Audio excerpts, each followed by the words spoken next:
Assalamualaikum warahmatullahi wabarakatuh. Saya Nadia Pratama dengan NIM 202203021181.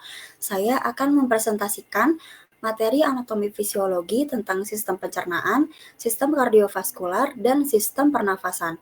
Materi pertama yang akan saya presentasikan adalah tentang sistem pencernaan. Sistem pencernaan atau digesti adalah proses pembongkaran dan pemecahan makanan menjadi molekul yang lebih kecil seperti asam amino dan monosakarida sehingga dapat diabsorpsi dan diangkut ke seluruh tubuh. Sistem pencernaan berfungsi untuk memproses makanan, mengekstrak nutrien dari makanan, dan mengeliminasi zat residu. Anatomi sistem pencernaan. Yang pertama terjadi di rongga mulut. Di dalam rongga mulut terdapat beberapa alat pencernaan yaitu gigi, lidah, dan kelenjar ludah. Makanan dikunyah dan tercampur dengan air liur yang mengandung enzim amilase untuk memulai pemecahan karbohidrat. Pencernaan mekanik dan kimiawi terjadi di rongga mulut. Lalu yang kedua adalah kerongkongan atau esofagus. Kerongkongan merupakan saluran penghubung antara mulut dengan lambung. Melalui kerongkongan, makanan didorong masuk ke dalam lambung dengan gerak peristaltik. Makanan hanya membutuhkan waktu sekitar 6 detik untuk sampai ke dalam lambung dari mulut.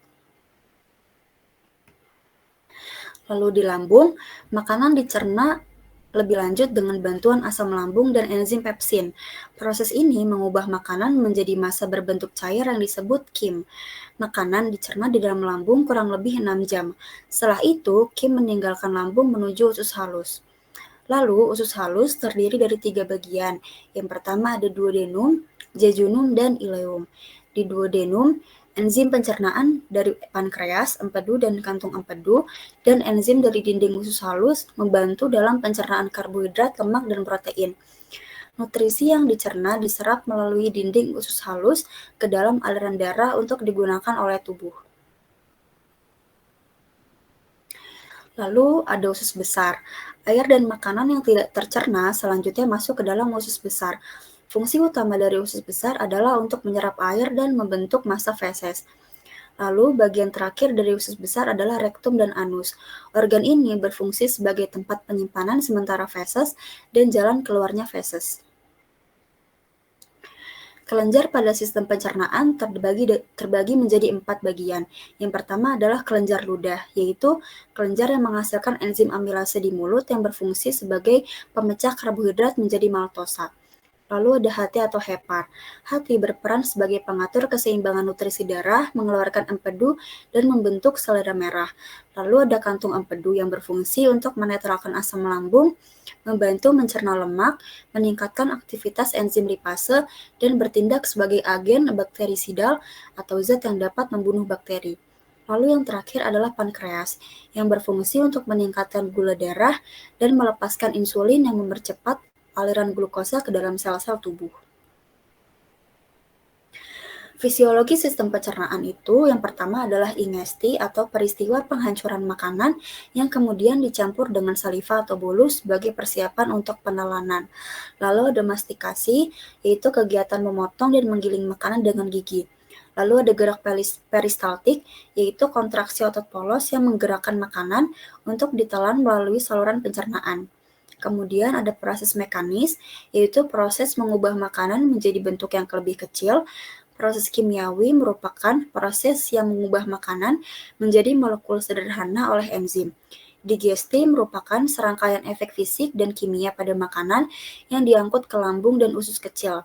Absorpsi merupakan proses menyerap nutrisi dari makanan, sedangkan defekasi merupakan proses pengeluaran zat sisa dari makanan. Materi yang kedua adalah tentang anatomi dan fisiologi dari sistem kardiovaskular. Sistem kardiovaskular adalah kumpulan organ yang bekerja sama untuk melakukan fungsi transportasi dalam tubuh manusia. Sistem ini bertanggung jawab untuk mentransportasikan darah yang mengandung nutrisi, bahan sisa metabolisme atau hormon, zat kekebalan tubuh, dan zat lain ke seluruh tubuh.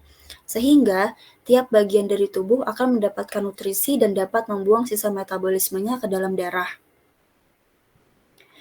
Anatomi sistem kardiovaskular yang pertama adalah jantung.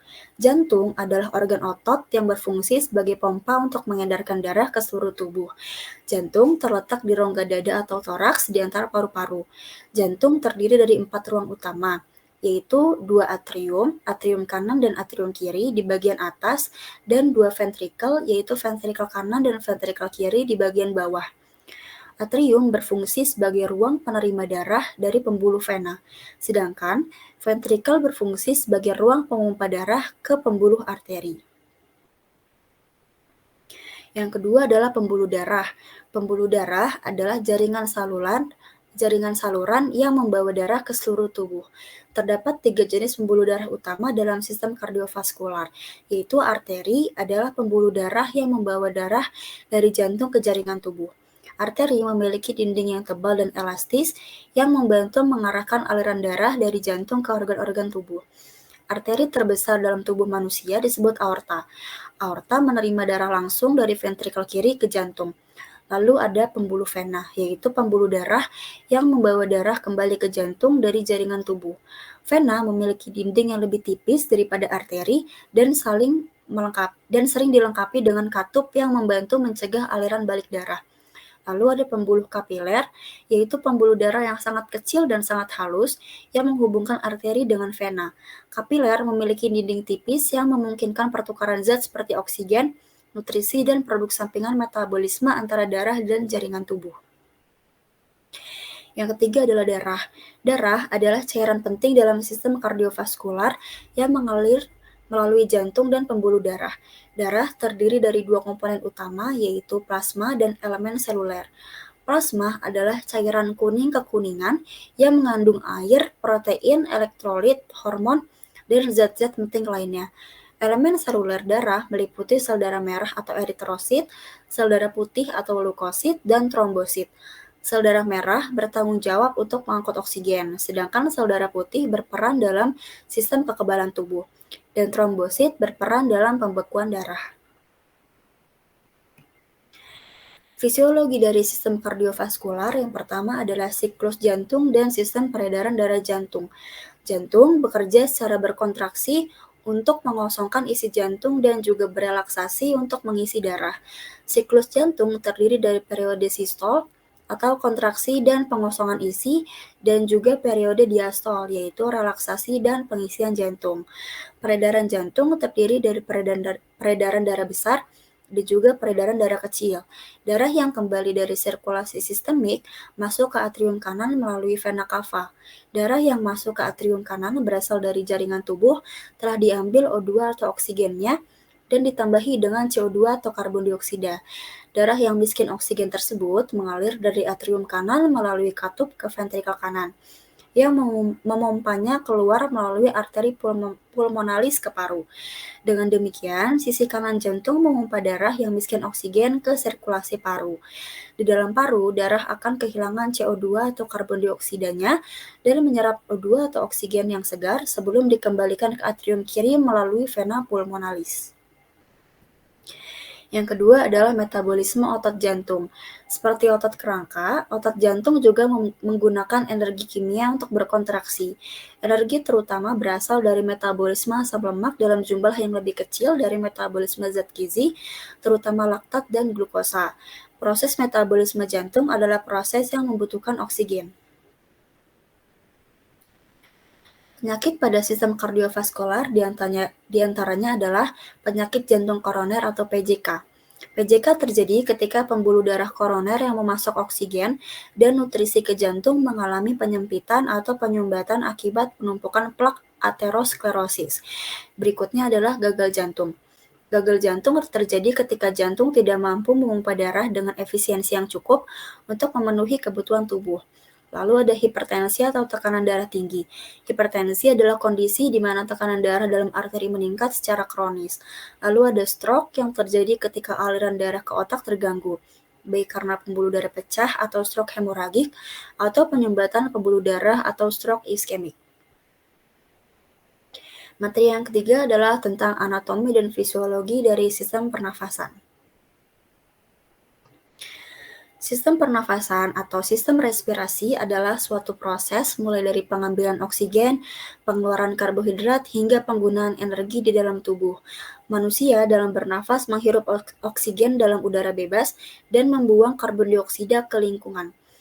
Sistem pernafasan berfungsi untuk pertukaran gas, mengatur suhu dan kelembapan udara, dan membersihkan serta memberi perlindungan kepada saluran pernafasan. Anatomi sistem pernafasan. Sistem pernafasan manusia dibagi menjadi dua, yaitu sistem pernafasan bagian atas dan sistem pernafasan bagian bawah. Sistem pernafasan bagian atas meliputi hidung, faring, dan laring. Hidung merupakan tempat masuknya udara yang berfungsi untuk menghangatkan, melembabkan, dan menyaring udara yang masuk. Faring atau tenggorokan adalah saluran yang berbentuk corong panjang yang berfungsi sebagai saluran untuk udara dan makanan serta menyediakan ruang resonansi untuk suara saat kita berbicara. Lalu ada laring, adalah tabungan yang terhubung ke bagian atas batang tenggorokan atau trakea yang berfungsi sebagai jalur udara menuju paru-paru. Sistem pernafasan bagian bawah meliputi trakea, bronkus, dan paru-paru. Trakea atau batang tenggorokan merupakan saluran tubuler yang dilewati oleh udara dari laring menuju paru-paru. Lalu ada bronkus. Trakea terbagi menjadi dua cabang, yaitu bronkus kanan dan bronkus kiri. Cabang-cabang ini memasuki paru kanan dan paru kiri. Di dalam masing-masing paru, bronkus terus bercabang. Cabang terkecil dikenal dengan sebutan bronkiol atau bronkiolus. Lalu ada paru-paru. Paru-paru terletak di dalam rongga dada bagian atas yang berfungsi untuk menukar oksigen dari udara dengan karbon dioksida dari darah. Fisiologi dari sistem pernafasan yang pertama adalah ventilasi. Ventilasi adalah proses di mana pernafasan yang melibatkan pengambilan udara ke dalam paru-paru dan pengeluaran udara dari paru-paru. Proses ini melibatkan inspirasi atau menghirup udara dan ekspirasi atau mengeluarkan udara. Inspirasi terjadi ketika otot-otot pernafasan seperti diafragma berkontraksi sehingga rongga dada memperluas dan menyebabkan penurunan tekanan. Udara kemudian masuk melalui saluran pernafasan dan mengisi paru-paru. Ekspirasi terjadi ketika otot-otot pernafasan kita berelaksasi. Rongga dada akan menyusut dan tekanan dalam paru-paru akan meningkat, sehingga udara yang dikeluarkan akan berasal dari paru-paru. Lalu ada pertukaran gas. Pertukaran gas merupakan proses yang penting dalam sistem pernafasan yang terjadi di bagian alveolus. Di dalam alveolus ini, oksigen berdifusi melalui dinding tipis alveolus dan kapiler darah ke dalam sel-sel darah merah. Oksigen kemudian diangkut oleh hemoglobin dalam sel darah merah dan dibawa ke seluruh tubuh. Pada saat yang bersamaan, karbon dioksida yang dihasilkan sebagai produk sampingan metabolisme sel berdifusi dari sel-sel darah merah ke dalam alveolus dan dikeluarkan melalui proses ekspirasi. Lalu ada transportasi gas, merupakan sistem pernafasan melibatkan transportasi gas, yaitu pengangkutan oksigen dan karbon dioksida melalui darah. Oksigen terikat pada hemoglobin dalam sel darah merah dan diangkut ke seluruh tubuh melalui sirkulasi darah. Karbon dioksida yang dihasilkan oleh sel-sel tubuh juga diangkut oleh darah. Transportasi gas ini memastikan pasokan oksigen yang cukup ke jaringan tubuh dan penghilangan karbon dioksida yang dihasilkan dari tubuh. Penyakit pada sistem respirasi, beberapa di antaranya adalah pneumonia, adalah infeksi pada paru-paru yang disebabkan oleh bakteri, virus, atau jamur. Asma adalah kondisi kronis di mana saluran pernafasan menjadi meradang dan menyempit yang menyebabkan kesulitan bernafas, batuk, dan nyeri dada. Lalu ada bronkitis, adalah peradangan pada saluran bronkial yang menghasilkan batuk berdahak yang berlangsung selama beberapa minggu.